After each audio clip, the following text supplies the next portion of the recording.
welcome back my YouTube channel. Jangan lupa subscribe, like, comment, and share ya. Oke, next. Kita lanjutin ya ceritanya. Bab 29. Pernikahan dan tantangan. Pesta pernikahan akan segera dilangsungkan. Orang-orang beramai-ramai berdatangan. Gedung yang memiliki lantai 10 itu semuanya penuh dengan keramaian. Altar pernikahan berada di lantai paling atas. Lantai itu penuh dengan kelopak bunga mawar yang berserakan di lantai.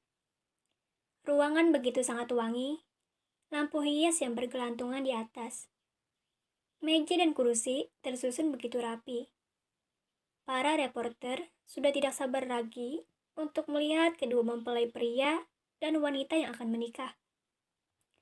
Bahkan saking takut terlambat, mereka tiba 2 jam lebih awal di gedung itu. Altar pernikahan untuk keduanya menikah begitu sangat mewah. Dengan warna yang senada dengan gaun yang akan dipakai oleh Naya. Naya masih berada di salah satu ruangan yang ada di lantai 10. Ia kini tengah duduk di depan cermin. Naya tidak percaya yang di hadapannya adalah dirinya. Wajahnya begitu sangat berbeda setelah dirias. Padahal, make up yang tertempel di wajahnya begitu sangat tipis. Tidak seperti para mempelai sebelumnya. Naya hanya meminta untuk dirias natural, karena ia tidak suka jika terlalu menor. Naya menatap wajahnya yang sangat cantik itu dengan kagum. Ini untuk pertama kalinya ia dirias seperti itu.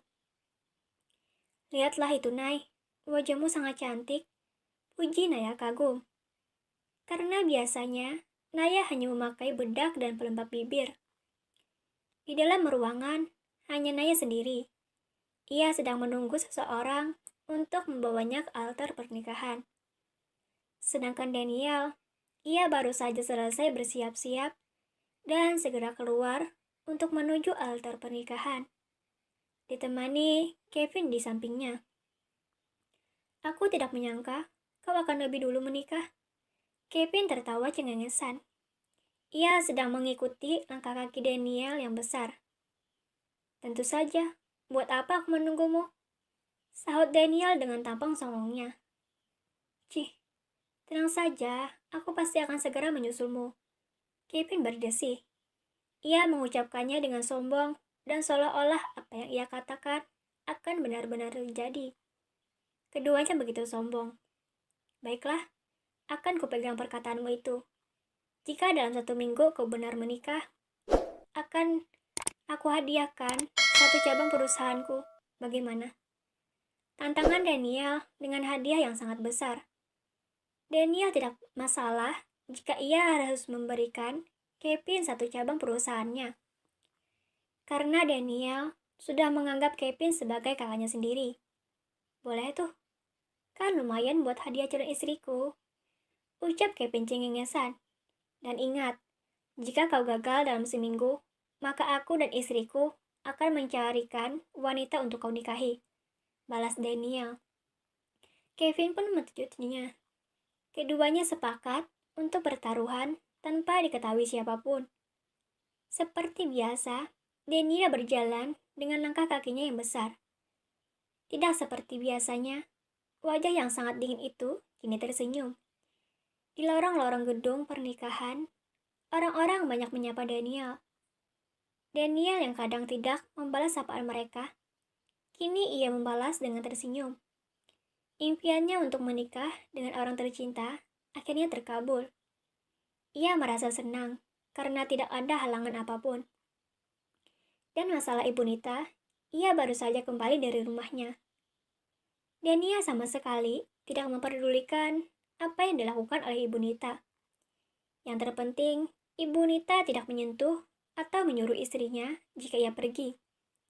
Karena Daniel sudah tahu siapa sebenarnya Ibu Nita.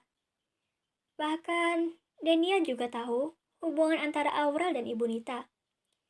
Tentunya, keduanya adalah anak dan ibu. Namun, Daniel tidak peduli. Kecuali mereka berdua mengganggu Naya, barulah Daniel bertindak. Daniel masih tidak mengetahui rencana mereka. Ia hanya tahu kalau Aurel lahir tanpa seorang ayah. Informasi yang ia dapatkan, Ibu Nita terpaksa menitipkan Aurel kepada orang kaya agar anaknya bisa hidup nyaman. Daniel merasa kasihan dengan informasi yang ia dapatkan. Ia bisa merasakan bagaimana lahir tanpa seorang ayah. Daniel bersyukur karena bisa mendapatkan kasih sayang dari seorang ayah. Tetapi ia tidak disayang oleh ibu. Apalagi Aurel. Ibunya saja tidak menginginkannya, apalagi ayahnya. Pasti itu cukup menyakitkan hati. Setelah tahu kalau kita tidak diinginkan lahir ke dunia. Sama seperti Aurel, ia kadang menangis sendirian di tempat gelap. Itu adalah cara Aurel untuk menenangkan dirinya. Saat tahu dirinya tidak diinginkan, betapa hancurnya perasaan Aurel. Jika tahu seperti itu, ia juga tidak ingin lahir ke dunia. Namun Tuhan berkehendak lain. Demi mendapatkan kasih sayang dari seorang ibu saja, Aurel rela mengorbankan seluruh harga dirinya. Tetapi ia masih belum mendapatkan kasih sayang yang tulus dari ibunya. Kecuali ia banyak memiliki uang. Itu pun, ibunya hanya menginginkan uangnya, bukan dirinya. Bagi Ibu Nita, Aurel adalah boneka serta ATM berjalannya. Berapapun yang ia minta, pasti Aurel akan memberikannya. Daniel berdiri di altar pernikahan, memandang banyaknya orang di depan matanya.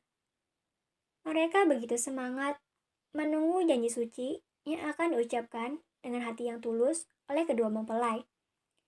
Para reporter sudah menayangkan langsung acara yang sudah berlangsung itu. Lampu dari kamera mereka tak henti-hentinya menyala. Mereka mengambil foto Daniel begitu banyak. Mereka begitu senang karena bisa memotret Daniel begitu banyak. Karena itu akan mereka manfaatkan. Daniel tiba-tiba gugup karena Naya baru saja tiba di depan matanya. Naya berjalan dengan anggun di atas karpet merah menuju altar, ditemani Satria dan Mila. Sedangkan Dinda, ia sudah berada di altar pernikahan bersama Kevin. Perasaan Naya pun sama seperti Daniel. Ia begitu gugup karena akan menikah. Ditambah dirinya yang sedari tadi dilihat oleh banyak tamu pernikahan dan juga reporter. Berjalan di atas karpet merah saja, Naya sudah sangat senang. Apalagi ia akan berdiri di altar pernikahan dengan calon suaminya. Kedua mempelai akan melepas masa lajang mereka masing-masing dan akan memulai hidup baru dalam rumah tangga. Naya menggandeng tangan kakaknya dengan erat. Keringat dingin keluar di telapak tangannya. Satria dapat merasakan kegugupan dari adiknya itu. Ia hanya bisa membiarkan adiknya itu menggenggam tangannya dengan erat. Meskipun sedikit sakit, sesampainya di depan, dan hanya tinggal menaiki beberapa anak tangga. Daniel mengulurkan tangannya ke arah Naya. "Sini ku bantu sayang," ucap Daniel lembut. Naya tersenyum melihat calon suaminya.